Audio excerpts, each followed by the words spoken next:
नमस्कार। आज हम एक ऐसे ग्रंथ पे बात करने वाले हैं जो भारत की आत्मा में बसा हुआ है। एक कहानी जो हम पीढ़ियों से सुनते आ रहे हैं और एक दर्शन जो करोड़ों लोगों को राह दिखाता है, रामचरितमानस। जी, ये महज़ राम की कथा या कोई धार्मिक किताब नहीं है, मतलब उससे कहीं ज़्यादा गहराई है। बिल्कुल सही कहा। ये गोस्वामी तुलसीदास जी की वो अद्भुत रचना है जिसने भगवान राम की कहानी को आप कह सकते हैं संस्कृत के ऊंचे आसन से उतारकर आम लोगों की जुबान अवधि उसमें पहुंचाया। हाँ, और इसने भक्ति, धर्म और जो इंसानी रिश्ते हैं, उनके आदर्शों को घर-घर तक पहुँचाया। बिल्कुल। और हमारे पास जो स्रोत सामग्री है वो भी इसी महाकाव्य के कई पहलुओं पर रोशनी डालती है। हुँ, मतलब इसे कैसे रचा गया, इसकी बनावट कैसी है और इसके अंदर जो संदेश छिपे हैं वो क्या हैं। हुँ, तो आज हम इन्हीं स्रोतों की मदद से रामचरितमानस की कह सकते हैं परतों खोलने की कोशिश करेंगे। इसके 7 कांडों के सार को समझेंगे और देखेंगे कि जीवन के लिए इसमें क्या गहरे सबक छिपे हैं। तो हाँ, इसकी शुरुआत इसके रचयिता गोस्वामी तुलसीदास ही से करते हैं। हम्म। उनका जीवन काल मोटे तौर पर अगर देखें तो 1532 से 1623 ईस्वी के बीच माना जाता है। अच्छा। और श्री राम के प्रति उनकी भक्ति तो खैर असाधारण थी। उनका जीवन उत्तर प्रदेश के राजापुर, चित्रकूट और खासकर वाराणसी यानी काशी से बहुत गहराई से जुड़ा रहा। ये जानना वाकई दिलचस्प है कि तुलसीदास जी ने उस दौर में जब संस्कृत ही मतलब विद्वानों की और धार्मिक ग्रंथों की भाषा थी, तब उन्होंने अवधि को क्यों चुना। हम्म, इसके पीछे जरूर कोई खास वजह रही होगी, है ना। हाँ, ये एक बहुत महत्वपूर्ण फैसला था। देखिए, संस्कृत उस समय ज्ञान और धर्म की भाषा तो थी, हाँ। पर वो आम जनता की भाषा नहीं थी, है ना। सही। तुलसीदास जी का मकसद सिर्फ कहानी सुनाना नहीं था। वो चाहते थे कि राम के आदर्श, उनकी भक्ति, उनका चरित्र, ये सब बातें हर इंसान तक पहुंचें, मतलब बिना किसी भाषा की दीवार के। हम्म। और अवधि उस इलाके की लोक भाषा थी, लोगों के दिल के करीब। तो इसे चुनकर उन्होंने राम कथा को सचमुच में जन जन का बना दिया। यानी ज्ञान को कुछ खास लोगों तक सीमित न रखकर सबके लिए आसान बनाना। और इसकी रचना काशी में हुई 16वीं शताब्दी में। जी, इसे मानस कहने के पीछे की वजह भी बड़ी काव्यात्मक है। क्यों? बिल्कुल। मानस यानी मन का सरोवर। तुलसीदास जी ने खुद ये अनुभव किया कि राम की कथा उनके मन रूपी सरोवर में धीरे धीरे कह सकते हैं प्रकट हो रही है। जैसे मानस सरोवर झील में पवित्र हंस मोती चुनते हैं। वाह। ये कोई साधारण लेखन नहीं था। ये उनके गहरे आध्यात्मिक अनुभव और भक्ति की अभिव्यक्ति थी, जो उनके अंदर से, उनके अंतर्मन से निकली। और इसकी शुरुआत भी बहुत गहरे अर्थ वाले मंगलाचरण दोहे से होती है, जो ग्रंथ की नींव रखता है एक तरह से। जी हाँ, वो प्रसिद्ध दोहा है, भवानी शंकरों वंदे श्रद्धा विश्वास रूपिणौ, हम्म। याभ्याम विनापि न पश्यन्ति सिद्धा स्वांतस्तमीश्वरम। अच्छा। इनके बिना तो बड़े बड़े सिद्ध योगी भी अपने ही भीतर मौजूद ईश्वर को नहीं देख पाते। ये दोहा शुरुआत में ही बता देता है कि इस ग्रंथ को समझने और इसके सार तक पहुंचने के लिए सिर्फ बुद्धि काफी नहीं है, श्रद्धा और विश्वास का होना बहुत जरूरी है।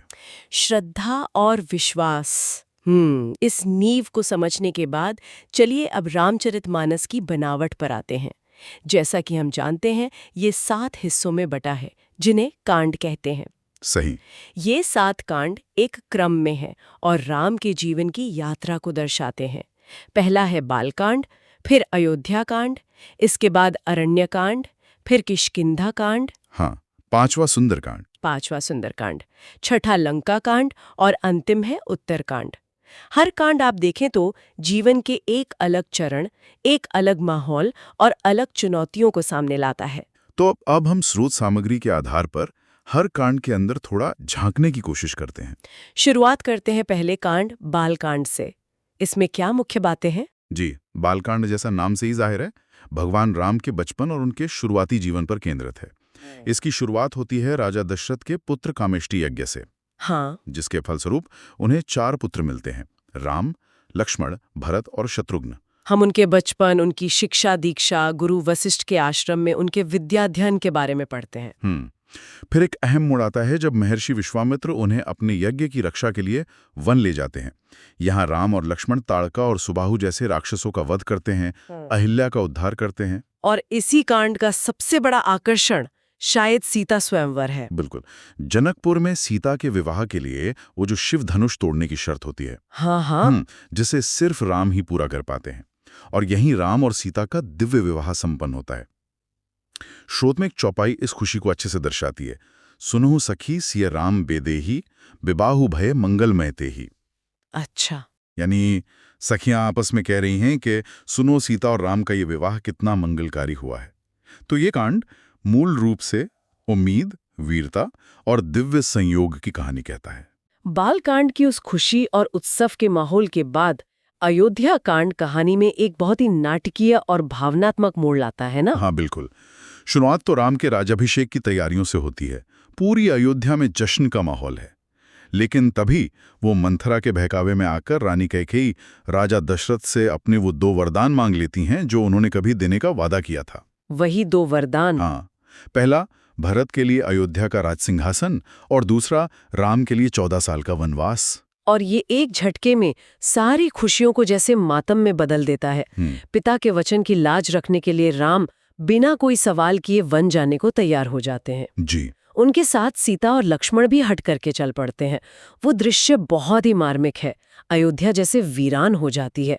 राजा दशरथ राम के वियोग में अपने प्राण त्याग देते हैं।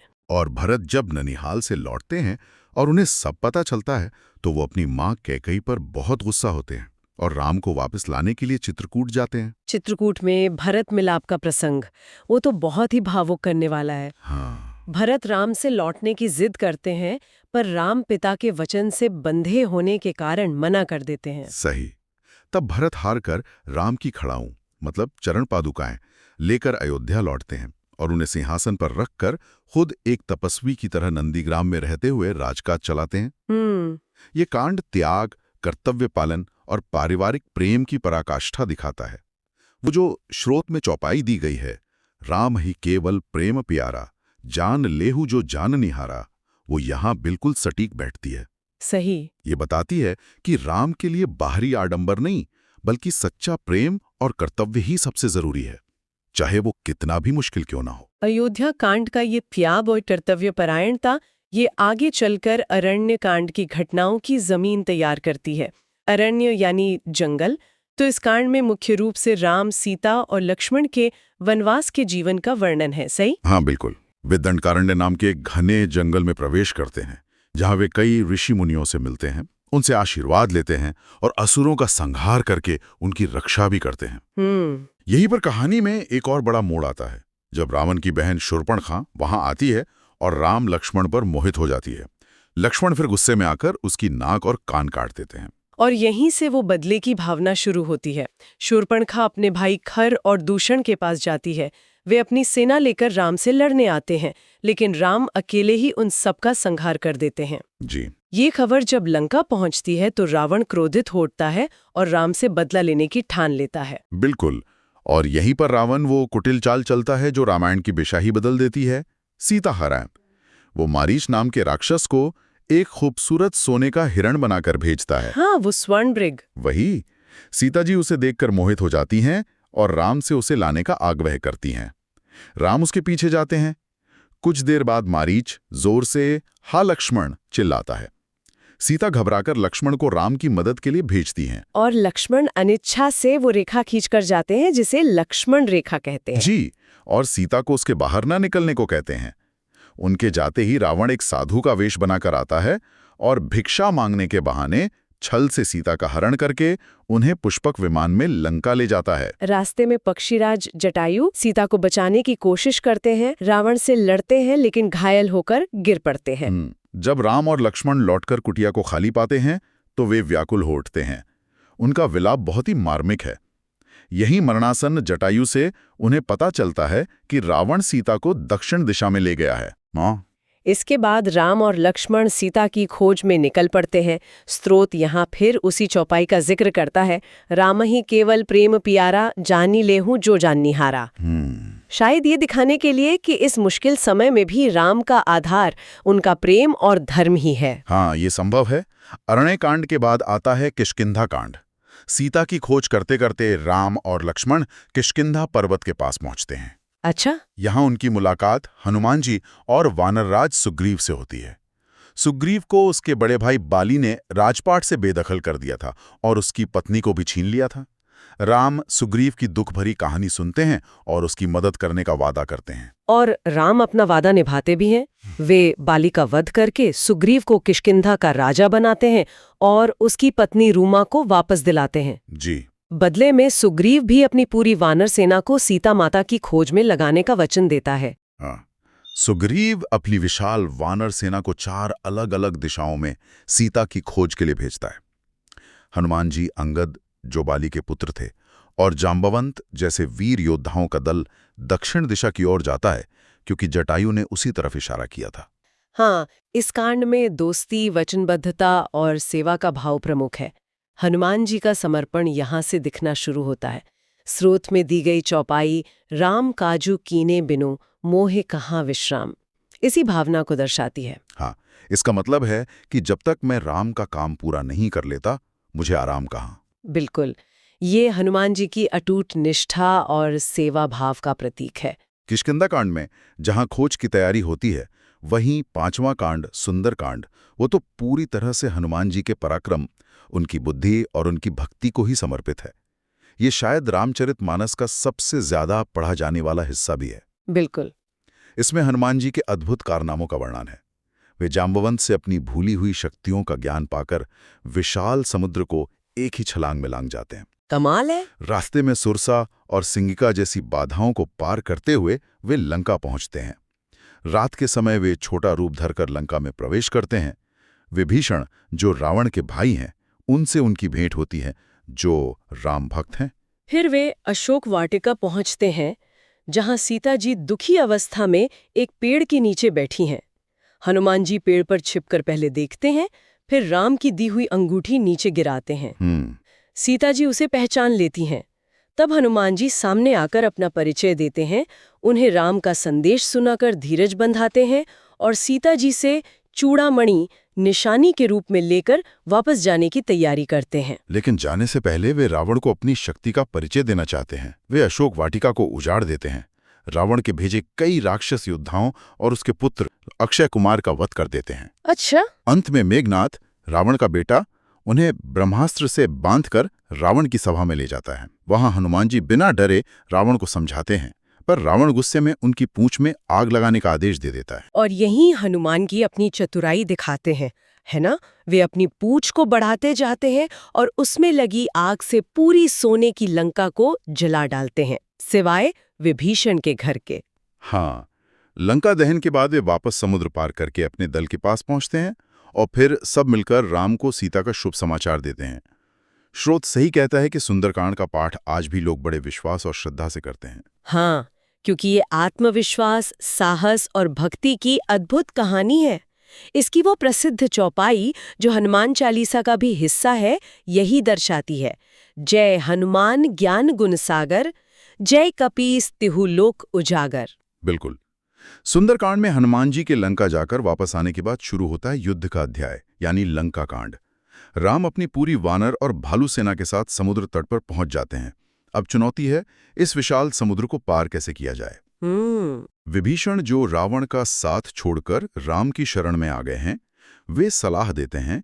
राम समुद्र से रास्ता देने की प्रार्थना करते हैं, पर जब समुद्र नहीं मानता तो वे क्रोधित होकर अपने धनुष पर बाण चढ़ाते हैं। तब समुद्र देवता प्रकट होकर बताते हैं कि आपकी सेना में नल और नील नाम के 2 वानर हैं, जिन्हें श्राप मिला हुआ है कि उनके हाथ से फेंका गया पत्थर पानी में डूबेगा नहीं। अच्छा, ये बात है। हाँ, उनकी मदद से समुद्र पर एक विशाल पुल मतलब सेतु बनाया जाता है। इसे तो इंजीनियरिंग का भी एक अद्भुत उदाहरण माना जाता है। सेना इस पुल से होते हुए लंका पहुंचती है और फिर शुरू होता है वो भयंकर युद्ध, राम और रावण की सेनाओं के बीच। इस युद्ध में कई रोमांचक और मार्मिक प्रसंग आते हैं। रावण के बड़े बड़े योद्धा कुंभकर्ण, मेघनाद, अतिकाय एक एक करके मारे जाते हैं। हाँ, और युद्ध के दौरान मेघनाद की शक्ति बाण से लक्ष्मण मूर्छित हो जाते हैं, उनके प्राण संकट में पड़ जाते हैं। जी, तब वैद्य सुषेण बताते हैं कि हिमालय पर मिलने वाली संजीवनी बूटी ही लक्ष्मण के प्राण बचा सकती है। हनुमान जी तुरंत उड़कर जाते हैं, पर बूटी पहचान न पाने के कारण पूरा द्रोणागिरी पर्वत ही उठा लाते हैं। अविश्वसनीय। इस संजीवनी बूटी का महत्व सिर्फ दवा के तौर पर नहीं, बल्कि एक आशा, एक चमत्कार और दैवीय सहायता के प्रतीक के रूप में भी है। बिल्कुल। लक्ष्मण के प्राण बच जाते हैं। बिल्कुल। अंत में राम और रावण का आमना सामना होता है। भीषण युद्ध के बाद राम विभीषण द्वारा बताए गए रहस्य के अनुसार रावण की नाभि में अमृत कुंड पर बाण मारकर उसका वध करते हैं। ये हुई धर्म की अधर्म पर विजय। हाँ, सत्य की असत्य पर विजय का प्रतीक है ये। रावण वध के बाद राम विभीषण को लंका का राजा बनाते हैं। इसके बाद सीता जी को सम्मान सहित वापस लाया जाता है, लेकिन समाज में उठी शंकाओं को दूर करने के लिए उन्हें वो अग्नि परीक्षा देनी पड़ती है।